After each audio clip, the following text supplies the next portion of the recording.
Kalau masuk maki dikubur, hilang bupati, hilang gamara, hilang pulus. Rumahnya beliau, siapa yang tinggal? Anak. Ibu-ibu, kalau mati ki, itu emas tak yang banyak, siapa pakai ki? Siapa? Istri kedua.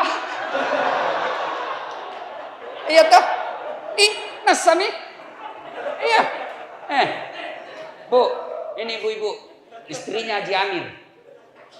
Kalau meninggal ki bu, apa?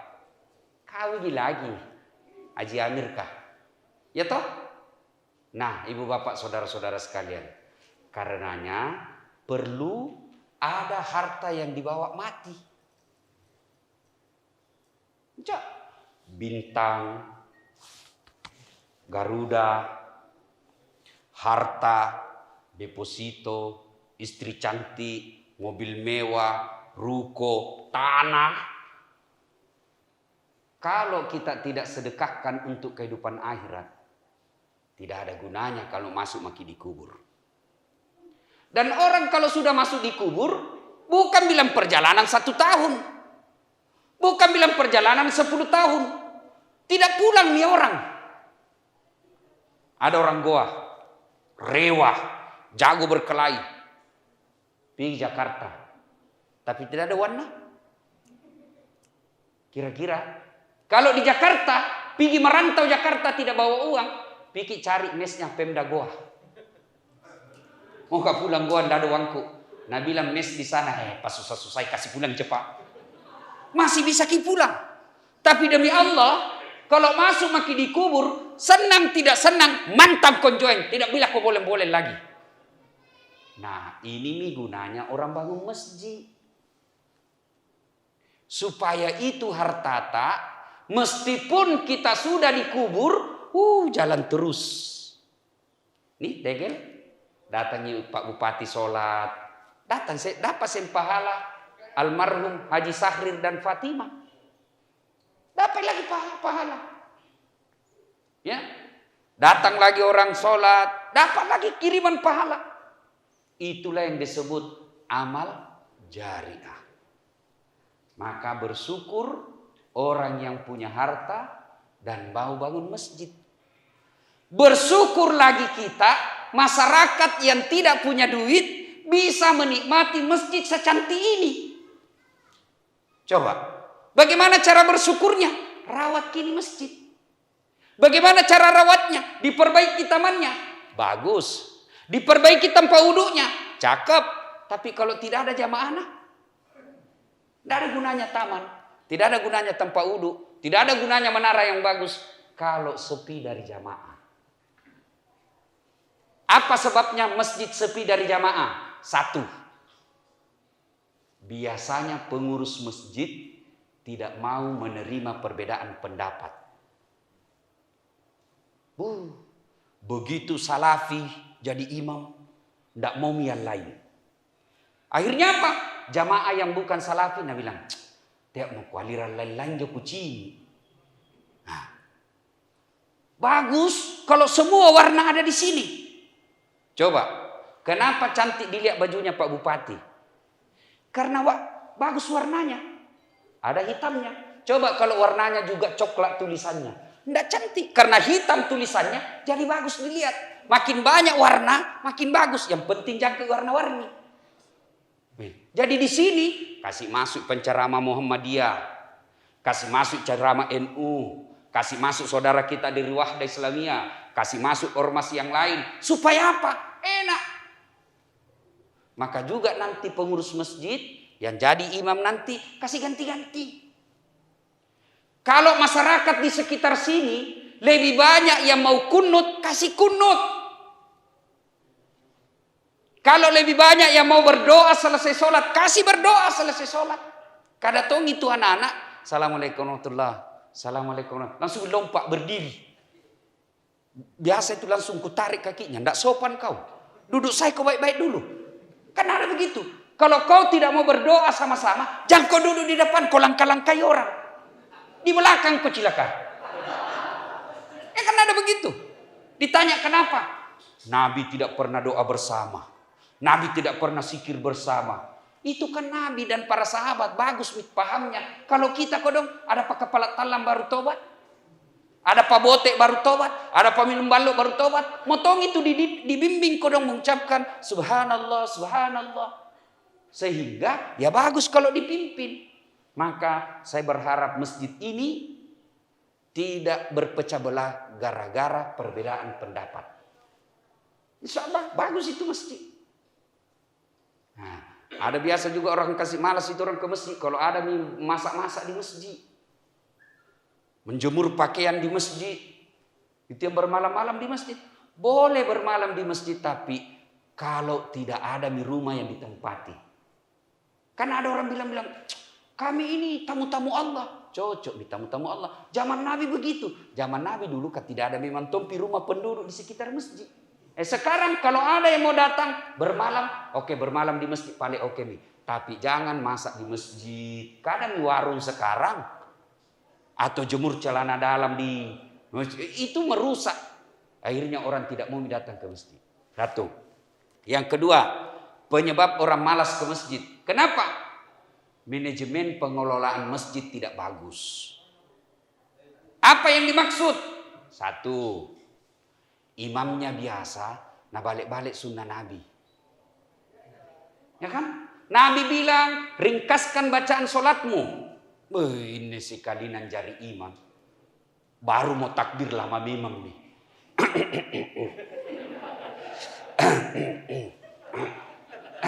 Apa tuh main aku tinggal langkah itu bos. Ada kan juga begitu. Kalau jadi imam, itu Pina bilang hebat kalau nak baca surah yang tidak ada orang hafal nih. Kan ada begitu. Tak balai bos. Kata Nabi, kalau kau jadi imam, ringkaskan bacaan solatmu. Kenapa? Karena kita tidak tahu siapa orang di belakang ini kemampuan imannya. Itu imam sebelum angkat takbir disuruh begini dulu. Salat jami rahimakumullah. Lihat ke belakang. Lihat ke belakang. Itu kalau tentara, Pak Bupati ibaratnya inspeksi pasukan. Dilihat, oh banyak orang tua. Wih, tua-tua ngasing. Jangan kau lama-lama nupan raki mak. Ada kasihan itu yang pensiun mau kodong remati. Belum bisa selesai naik lagi kepala nak kodong. Belum bisa selesai jatuh lagi kepala nak. Naik lagi. Nasi sana kodong orang tua kan. Tuh ringkaskan. Yang kedua kata Nabi, baca yang umumnya orang hafal. Tolong adik-adik ini penghafal Quran. Itu hadis, itu ajaran Nabi. Bukan Nabi bilang Nabi, baca kau yang susah. Nabi bilang baca kau yang umumnya orang hafal. Ini imam rata-rata penghafal Quran, itu Pina bilang hebat kalau susah yang kita tidak tahu. Padahal enak itu kalau surah-surah pendek. Kenapa? Satu, kita bisa husu, ikut bacanya. Coba kalau imam baca Wadduha, kita juga ikut. Kul huwallah al-ikhlas. Anak-anak juga teriak. Kul huwallahu ahad. Oh, kan apa lagi? Giliran Pak Imam membaca surah Al-Maidah. Ayat 10 sampai 55. Dia husuk dengan bacaannya, kita husuk dengan hayalan. Nah baca media, kita baca di semua pengumuman di masjid. Keadaan keuangan masjid. Saldo kas. Lah busuk ngasih minjo dibaca. Habis semua dibaca itu pengumuman, belum imam ruku, apa lagi dibaca kalender Persatuan Guru Republik Indonesia cabang Kabupaten Goa. Belum ruku imam, apa lagi dibaca? Bajunya orang. Adnan Purica, calon gubernur Sulawesi Selatan. Dibaca semua. Itu orang baca semua baju. Siapa yang salah? Imam. Yang kedua kata Nabi, kenapa tujuannya? Apa tujuannya disuruh semua orang hafal? Supaya kalau imam salah, ada yang bisa luruskan. Coba kalau imam baca Wadduha, salah, ada yang bisa bantu. Tapi begitu dia baca surat Al-Maidah, salah, lupa kok. Nabi bilang orang bugis, ewe ya lebu. Jawab, maka itu sebabnya. Ya ada wallahu alam benar atau tidak ini cerita. Anak pesantren, penghafal Quran, pulang kampung, tes nih bacanya. Kau jadi imam nak? Suruh jadi imam. Dia baca yang susah-susah. Begitu lagi sholat, tiba-tiba itu ada cicak jatuh dari atas. Hampir nak kena kepalanya. Stres. Kan sandar telingana. Stres. Orang stres itu hilang hafalan. Nggak tahu apa sambungannya ini. Udah lupa apa sambungannya ini. Tidak ada. Nah tunggu dari belakang. Tidak ada tong bantu. Diam. Hening. Semua diam dalam masjid. Tiba-tiba Nabi bilang Pak Imam. Tolong bantu di belakang. Nabi bilang di belakang. Saya juga tidak tahu. Tiba-tiba anak-anak muda marah. Nabi bilang kalau begitu Allahu Akbar. Ya. Maka satu imam. Harus pilih imam yang bagus bacanya. Bayangkan kalau panjang tomni bacanya, tidak ditahu juga apa nak baca. Nah bilang orang di kampungku nagarembengi, dolin, baru ditahu. Oh Al-Fatihah nak baca. Ya, nah pilih imam yang bagus bacanya. Kita juga makmum harus tahu diri. Ada juga itu makmum biasa kajili-jili, langsung pergi ambil di sini. Tidak boleh, harus tahu. Ini di sini imam. Di belakangnya imam, 3 pasang ini, itu pada zaman Nabi orang-orang pilihan. Abu Bakar kah, Utsman kah, Ali kah. Yang di belakangnya imam, pas ini imam, sini. Ini wakil bupati, seandainya di Goa, pejabat. Begitu bupati berhalangan, dia yang maju. Ini. Maka tidak boleh. Dan kalau bupati keliru, kalau imam keliru, ada aturannya. Ini diajarkan dalam bertata negara sebenarnya. Contoh kita salat jamaah. Bupati salah, gubernur salah, presiden salah. Tidak langsung, salah kok. Tidak. Apa yang kita lakukan? Begitu imam salah, apa dulu kita ucapkan? Subhanallah. Maha suci Allah. Allah dulu kita ingat bahwa dia keliru. Keterbatasannya sebagai manusia. Hanya Allah yang maha kuasa. Sama ini vaksin. Kan banyak cerita orang ini soal vaksin. Ini Indonesia masyarakat paling susah diatur. Ya toh? Waktu tidak ada vaksin. Nabi bilang mana vaksin? Sekali ada vaksin. Nabi bilang lagi palsu. Sudah dinyatakan asli. Nabi bilang tidak halal. Sudah dibilang halal. Nabi bilang presiden dulu. Sudah di presiden. Nabi bilang tidak masuki. Tidak sampai jaruna. Saya bilang apa mau semua itu cilaka. Ada vaksin 1000 kok, tidak ada vaksin 1000 kok juga. Tidak begitu Islam mengajarkan kita bermasyarakat.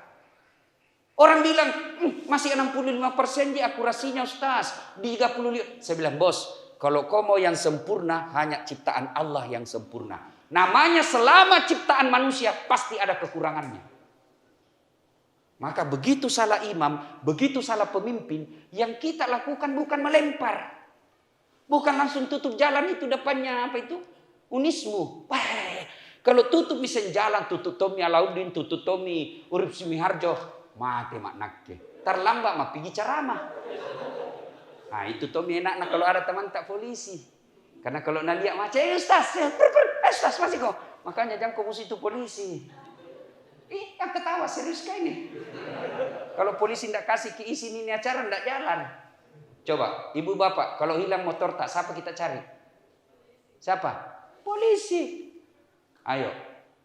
Rumah dirampok, istri dibunuh, anak diperkosa. Siapa kita cari? Siapa? Satpol PP. Tidak digapai. Siapa dicari? Polisi. Maka kita harus baik-baik sama polisi. Pun kalau masih ada yang minta-minta uang di jalan, itu polisi peleng India. Pur. Kau melanggar. Kau tidak lihat ini rambu-rambu. Saya lihat Pak. Kenapa kau langgar? Saya tidak lihat Bapak. Kenapa kau tidak lihat saya? Bapak sembunyi di tikungan. Diperiksa pentil lengkap, diperiksa SIM lengkap, diperiksa STNK lengkap, tetap ditilang. Dia bilang kenapa Bapak tilang saya? Dia bilang saya tidak suka lihat mukamu. Ini polisi peleng India, bukan polisi Polres Goa. Ya Bapak saudara-saudara sekalian. Nah begitulah kita bermasyarakat. Begitu salah pemimpin, subhanallah. Sudah itu, misalnya nak baca Qul huwallah, tidak mau sampai-sampai. Bagaimana cara perbaikannya? Pertama ganti surah. Misalnya nak baca, wala antum abiduna ma a'bud, wala ana abidum ma abattum, wala antum abiduna ma wala ana abidum, wala ana abidum. Nabi bilang di belakang, kenapa itu terputar-putar tidak mau sampai? Nabi bilang ini imam, ini juga kupikir. Tidak jari sama yang bos. Ya, dah. imam, nanti imamnya ini mudah-mudahan yang betul-betul responsif. Ya seperti Pak Bupati. Ya, alhamdulillah ada keluhan, bisa. Itu pemimpin itu harus pandai melihat apa yang diinginkan oleh masyarakat. Begitu juga penceramah. Kalau kita tahu di situ dia senangnya bahas soal-soal Barsanji, ya sampaikanlah Barsanji. Kalau kita tahu bahwa dia tidak suka maulid, ya sudah usah bahas maulid di situ. Itu namanya responsibility-nya baik. Nah, sudah. Yang kedua, yang ketiga, tadi imam diperbaiki. Tadi penyebab orang malas ke masjid, satu karena perpecahan. Yang kedua, manajemen masjid tidak bagus. Ketiga, imamnya. Kita 4 jamaah juga harus paham. Ada biasa itu kalau jamaah, naganggu kita. Baru takbir, naganggu memang maki. Keras sekali. Allah. Apa itu? Kayak mau mina gigit telinga tak? Malikio. Santai mah bos. Kada orang di samping no. Iya toh, ada Tom itu kasih baik, kasih pindah kakinya. Kasih pindah lagi. Weh. Ada begitu bisa kita dapat toh? Saya biasa tegur. Kenapa kasih begitu? Aku kasih pindah kakiku, nak kasih pindah lagi. Kasih pindah lagi. Sekali kuinjaki. Selesai sholat. Kenapa Ustaz? Dek, kenapa? Karena harus baku sentuh itu kaki. Nah bilang, supaya sap rapat Ustaz. Dek, setahu saya kalau mau kasih rapat sap, bukan kaki dikasih baku sentuh. Tapi apa? Nih. Kalau kaki baku sentuh, kaki rapat tapi sap renggang. Ini mah kok. Apa ya? Kok bakalah seriusan nih bos. Tapi coba kalau ini rapat, ya tidak ada orang sholat begini. Iya toh. Jadi jangan paksakan pendapatmu ke orang lain. Coba lihat orang. Coba itu Islam hebatnya. Allahu Akbar. Posisi tangan. 1. Begini. Pendapat kedua. Allahu Akbar. Di atas dada. Begini. Boleh. Ada semua pendapatnya itu. Ada semua dalilnya. Ketiga. Allahu Akbar. Di bawah pusat. Bukan di bawah sekali ya. Yang keempat. Allahu Akbar. Lurus. Semua ada dalilnya. Pakai mana kita mau pakai. Yang penting jangan kasih salah orang. Bapak yang begini, jangan kasih salah yang begini. Bapak yang begini, jangan Tommy Calla yang begini. Pakai mana boleh. Yang salah kalau bapak pakai semua. Allahu Akbar. Repot kok. Ya, kalau ini semua kita terapkan Pak, aman kita berjamaah. Nah, berikutnya, itu jamaah, kalau kita terlambat, jangan potong-potong orang. Karena puncak dari semua ilmu itu adab. Adab itu, kita orang Bugis Makassar. Kalau orang tua di depan takkan pamali kita lewati. Tabe-tabe ki. Ini anak-anaknya yang baru belajar agama, terlambat datang, mau. Kalau mau ke cepat depan, kalau mau ke posisi depan, cepat kau datang. Supaya kau tidak ganggu orang. Ya? Nah, berikutnya, apalagi membuat orang malas ke masjid? Biasanya apa? Masjid tidak bersih.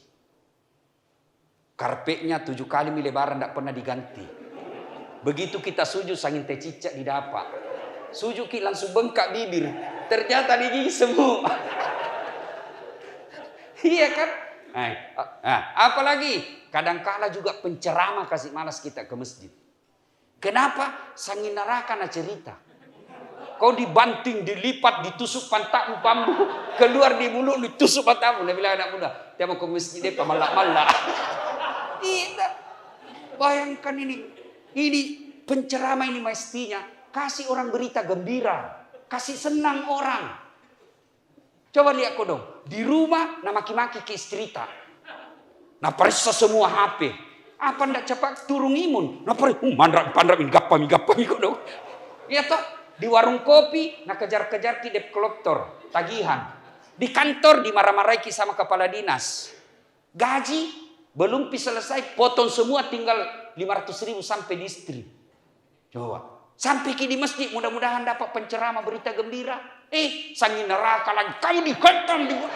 Nggak ada nih anak-anak kita hidup ini. Ya kan? Ada juga begitu. Nah, apalagi yang kadang-kala membuat kita malas datang ke masjid, yaitu toilet. Toilet itu biasa gampang sekali kalau mau cari toilet di masjid. Mana paling bau? Tapi coba, masjid ini Pak, ajaran agama mengajarkan kebersihan bagian dari iman. Dan itu najis. Lebih bersih itu toiletnya hotel, mall, daripada toilet masjid. Ini mesti. Jadi Pak Haji yang membangun keluarga bangun ini, perhatikan fokus juga itu. Perhatikan itu toilet. Karena di situ sumbernya setan bekerja. Kalau toiletnya jelek, kena najis baju, kena kita najis, biar hitam jidatmu sholat berdoa tidak sampai. Kenapa? Ada najis di badanmu. Wah, perhatikan itu. Ya, jangan sampai saldo kas 70 juta. Kadang itu pengurus masjid suka simpan saldo. Salah. Bapak berdosa itu. Saldo kas 100 juta. Tidak jalan amalnya orang. Coba kalau belikan tegel. Selama tegel itu dipakai, dapat pahala orang yang sedekah. Tapi kalau dia cuma jadi saldo, tidak jalan amalnya orang. Dan Bapak bertanggung jawab nanti di akhirat. Selesai masjid dibangun Ustaz. Rampung semua. Ada saldonya. Cari tetangga desa yang bangun masjid. Sumbang ke situ. Yang penting musyawarah dulu setiap Jumat. Ini ada uang 50 juta tersimpan di saldo. Tidak ada kegiatan lagi. Kita kirim ke masjid tetangga yang lagi bangun. Atau cari pengurus masjid yang ada utangnya di bank. Bayarkan dia supaya tidak jalan bunganya. Itulah yang disebut masjid sumber kemaslahatan umat. Coba kalau ini dilakukan. Nyaman. Masjid bukan cuma tempat ibadah, tapi juga untuk kesejahteraan umat. Dan itu pada zaman Nabi begitu. Nah, ibu bapak, saudara-saudara sekalian. Banyak yang kita mau uraikan, tapi waktu yang terbatas. Sebagai rasa syukur kita kepada Allah Subhanahu wa taala, mari kita berdoa. Mudah-mudahan masjid ini betul-betul menjadi pusat peribadatan. Kita pelihara. Tidak gampang bikin masjid cantik begini. Ya. Oleh karena itu masyarakat dan umat sekitar sini syukurlah dengan cara memelihara masjid ini. Baik ketertibannya, kebersihannya, dan kemakmuran jamaahnya. Mudah-mudahan yang membangun Allah sudah membalasnya. Percaya Pak, tidak ada orang bangkrut gara-gara bangun masjid. Tak ada Pak. Ini adik-adik yang masih muda. Kau niatkanlah, kau buka nomor rekening. Meskipun cuma 100.000 di dalam. Kau niatkan, ya Allah saya mau bangun masjid. Bismillah. Pasti Allah cukupkan. Insya Allah. Bapak-bapak yang sudah mau pensiun. Jangan lagi bilang, Ustaz ada kebun sudah kubeli di bilik-bilik. Sudah nih. Mesti kau sudah pensiun Ustaz, ada di lokasi sudah kubeli, mau kau bangun masjid di situ. Insya Allah, Allah pasti bantu. Dan itu hartata yang tidak bisa diambil orang. Mudah-mudahan ada manfaat. Terima kasih. Mari kita berdoa kepada Allah Subhanahu wa taala. Cocok nih Kak, saya baca doa. Ya. Kita kirimkan suratul Fatihah kepada Rasulullah Muhammad SAW. Khasiat dan keutamannya kita ikhlaskan untuk almarhum Haji Sahril Samsul dan almarhumah Hajjah Fatimah dan seluruh keluarga besar yang menjadi inisiator pembangunan masjid ini. Bapak Haji Samsuddin SE dan Hajjah Rosmiati. Ibu Haji Nurjaya. Bapak Haji Nurjaya dan Hajjah Hartati. Haji Rustam ST dan Hajjah Sulistowati SE. Haji Rusli ST dan Dr. Hajjah Fani Oktarina SPD. Dr. Hajjah Rahmawati dan Muhammad Taufik Khairuddin. Al-Fatihah. A'udzubillahi minasyaitonir rajim.